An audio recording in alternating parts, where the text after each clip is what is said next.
افغان مہاجرین کے لیے پاکستان کے بعد ایک اور ملک میں رہنا مشکل ہو چکا ہے، اور اس ملک کی جانب سے افغان طالبان حکومت سے معذرت کر لی گئی ہے کہ اب مزید افغان باشندوں کو اس ملک میں پناہ نہیں دیا جائے گا، اور بہت سارے افغان مہاجرین کو پاکستان کے بعد اس ملک سے بھی ملک بدر کر دیا گیا ہے، اور مزید جو ملک بدری کا خطرہ ہے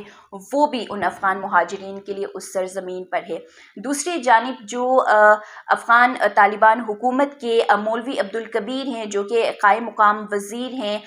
برائے مہاجرین اور وطن واپسی، انہوں نے پاکستان اور ایران کے جو سفراء ہیں ان سے ملاقات کی ہے، اور یہ اپیل کی ہے کہ جو مہاجرین کی واپسی کا عمل تیز کر دیا گیا ہے، اور پاکستان کی جانب سے بالخصوص اس عمل کو مزید تیز کر دیا گیا ہے، اور 1 اپریل کے بعد جو گرینڈ آپریشن کا اعلان کیا گیا ہے، تو انہوں نے یہ اپیل کی ہے کہ اس میں کچھ جو ہے وہ سستی لائی جائے اور اس عمل کو تھوڑا سا روک دیا جائے، توسیع اس کے اوپر دی جائے، کیونکہ بہت جو تیزی ہے وہ اس عمل میں لائی گئی ہے۔ تو ان دو ٹاپکس کے اوپر آج ہم بات کریں گے۔ پہلے بڑھتے ہیں ایران کی جانب، جو کہ پاکستان کے بعد دوسرا اسلامی ملک ہے جس کی جانب سے افغان باشندوں کو، وہ بھی کیونکہ پاکستان کی طرح ایران نے بھی کئی دہائیوں سے افغان مہاجرین کی اپنی سرزمین پہ ان کو پناہ دیے رکھا، اور اب ان کی جانب سے بھی دو ٹوک الفاظ میں یہ افغان طالبان حکومت کو یہ پیغام دیا گیا ہے، عبوری حکومت کو، کہ اب مزید جو افغان باشندے ہیں، جو افغان مہاجرین ہیں، ان کو ایران پناہ نہیں دے سکتا ہے۔ اور سیم وہی تمام جو وجوہات ہیں جو کہ پاکستان اب اس چیز پر مجبور ہو چکا تھا کہ ان افغان باشندوں کو وطن واپس کر دے، ملک بدری کر دے، وہی سیم چیزیں اب ایران کو بھی یہ لاحق تھی، تو اس کی بنا پر ایران کی جانب سے جو افغان باشندے ہیں ان کی ملک بدری جو ہے اس کا عمل شروع کر دیا گیا ہے۔ اور اب تک جو نیا سال سٹارٹ ہو چکا ہے، یعنی جنوری، فروری اور اب مارچ تک، ایران کی جانب سے بھی تقریباً 11 لاکھ افغان مہاجرین کو ملک بدر کر دیا گیا ہے، اور ایران بھی ان ممالک کی فہرست میں ہے جو کہ افغان مہاجرین کو پناہ دینے والے بڑے ممالک میں شامل ہیں، جو کہ بے حد زیادہ تعداد، یعنی جو ان افغان مہاجرین کی اگر فگر کی بات کریں تو جیسے کہ پاکستان میں ان کی فگر بہت زیادہ ہے جو کہ رجسٹرڈ بھی ہیں اور غیر قانونی طور پر بھی ہیں، اسی طرح ایران میں بھی تقریباً 40 لاکھ افغان مہاجرین اس وقت پناہ لیے ہوئے ہیں۔ اور اب جب سے یہ نیا سال شروع ہو چکا ہے تو اس میں ایران کی جانب سے 11 لاکھ افغان مہاجرین کو ملک بدر بھی کیا گیا ہے، اور ان 2 مہینوں کے اندر ایران کی جو حکام ہے، انتظامیہ ہے، ان کی جانب سے تقریباً 2.5 لاکھ افغان مہاجرین کو حراست میں بھی لیا گیا ہے۔ اور جو ایران کی انتظامیہ ہے، جو ایران کی حکام ہے، ان کا یہ کہنا ہے کہ ایران کے کچھ جو صوبے ہیں جہاں سے یہ افغان مہاجرین ہجرت کر کے، یعنی وہ ایران میں انٹر ہوتے ہیں، جیسے کہ پاکستان میں بہت سارے افغان مہاجرین تورخم بارڈر سے آتے ہیں، چمن سے آتے ہیں، اور مختلف جو لنک بارڈرز ہیں وہاں سے وہ نکل کے آتے ہیں، تو اسی طرح سے جن جن صوبوں میں وہاں پہ بھی جو ایرانی جو افغان مہاجرین زیادہ ہیں اور پناہ لیے ہوئے ہیں، ان شہروں میں جو کرائم ریشو ہے وہ زیادہ ہوتی جا رہی ہے۔ ایران نے جو افغان عبوری حکومت ہے ان کو یہ ریزن بتایا ہے کہ ان کے بعد جو ایران کی معیشت ہے اس پہ بھی اثر انداز ہوئے ہیں، اور دوسری جانب جو کرائم ریٹ ہے اور مختلف جو سیکیورٹی کے جو حالات ہیں اس میں جو بگاڑ ہے وہ ان کی وجہ سے آئی ہے، جس کی وجہ سے اب ایران مزید جو افغان مہاجرین ہیں ان کو اپنی سرزمین پر پناہ نہیں دے سکتا ہے۔ اور دوسری جانب ایران کی جانب سے ایک واضح پیغام ان تمام ایرانی لوگوں کے لیے بھی سامنے آیا ہے جو ان افغان باشندوں کو نوکری دیتے ہیں یا ان کو کاروبار میں جگہ دے دیتے ہیں، ان کے لیے بھی ایران کی حکومت کی جانب سے 2 ٹوک الفاظ میں کہا گیا ہے کہ اگر کوئی شخص ان کو ملازمت دیتا ہے یا ان کو رہائش دے دیتا ہے تو ان کے خلاف بھی کارروائی عمل میں لائی جائے گی، اور سخت قانونی کارروائی جو ہے وہ ان کے خلاف عمل میں لائی جائے گی۔ تاہم جو ایران کی جانب سے جو سرحد ہیں ان کی نگرانی بھی تیز کی گئی ہے تاکہ مزید کوئی افغانستان چھوڑ کر ایران انٹر نہ ہوں، اور جو افغان مہاجرین ہیں ان کو بھی اب کوشش کی جا رہی ہے کہ ملک بدر جو ہے وہ جلد از جلد کیا جائے تاکہ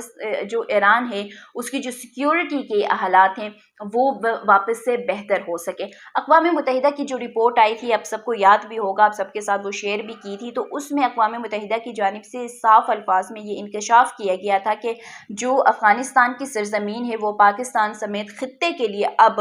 خطرناک بنتا جا رہا ہے، اور چیلنجنگ سچویشن جو ہے وہ اس کی وجہ سے بن رہی ہے۔ اور اب جیسے کہ پاکستان نے بارہا اس چیز کا انکشاف کیا، بارہا اس چیز کے حوالے سے بتایا کہ جو افغان سرزمین ہے وہ دہشت گردی کے لیے استعمال ہوتی آ رہی ہے، اور اس کی وجہ سے جو سیکیورٹی کے حالات ہیں وہ بگڑتے جا رہے ہیں۔ تو اسی طرح سے اب ایران نے بھی اس بات کو قبول کر لیا ہے، اس بات کا اب جو افغان عبوری حکومت ہے ان کو بتا دیا ہے کہ اب مزید جو افغانی ہیں ان کو اپنی سرزمین پر ہم برداشت نہیں کریں گے۔ دوسری جانب اب بات کر لیتے ہیں جو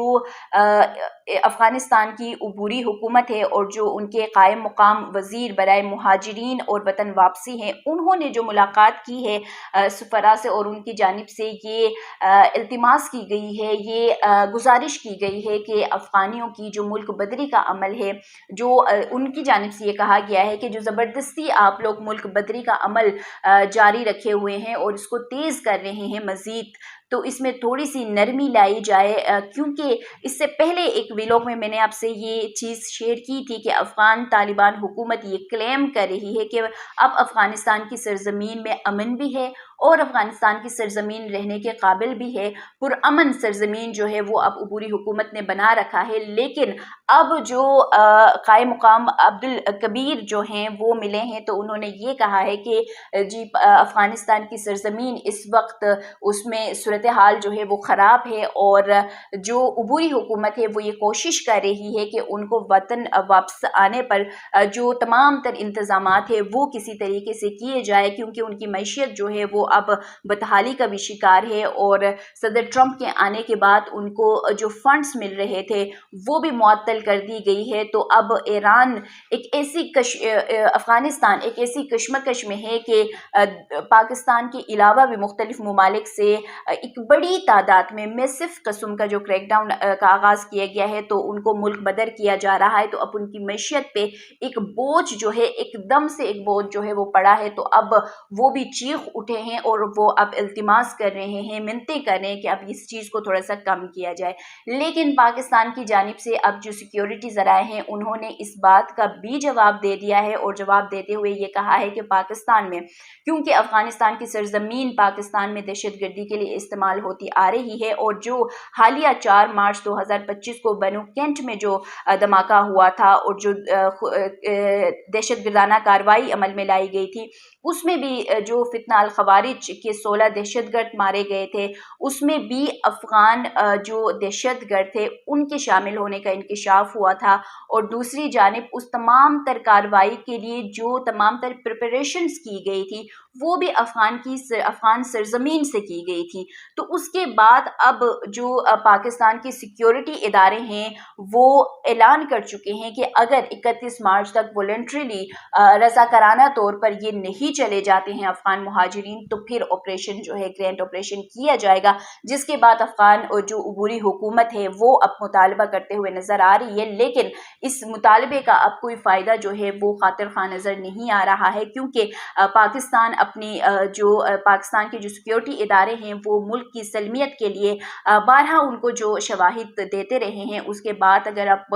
وہ ہوش کے ناخن نہیں لے رہے تھے، تو اب یہ کرنا جو ہے پاکستان کی سیکیورٹی کے لیے، پاکستان کی جو عوام کی تحفظ ہے اس کے لیے انتہائی ضروری ہے۔ تو 31 مارچ کی جو ڈیٹ لائن دی گئی ہے وہ ہم دیکھ رہے ہیں کہ یہاں پر بھی افغانی جو ہے وہ کشمکش کا شکار ہیں، تو دوسری جانب افغان جو عبوری حکومت ہے وہ اب چیخ اٹھا ہے اور ان کے لیے اب ایک چیلنجنگ سچویشن ہے، جیسے کہ وہ خطوں کے لیے ایک مسئلہ بنتے آ رہے ہیں، تو اب ان کے لیے اب خود جو ایک سنگین جو چیلنج ہے وہ سامنے آ رہا ہے۔ اس کے اوپر مزید کیا کچھ ڈیولپمنٹ ہوگی، اب ایران کتنے لوگوں کو اب دوبارہ سے نکالے گا اور پاکستان جو ہے کس حد تک اس میں تیزی جو ہے واپس سے دیکھنے میں آئے گی، متحرک اور کتنی ہوگی، افغان عبوری حکومت کیا کچھ کرے گا، اس حوالے سے بھی مزید جو ڈیٹیلز ہیں وہ آپ کے ساتھ شیئر کرتے رہیں گے۔ مجھے دیجیے اجازت، اللہ حافظ۔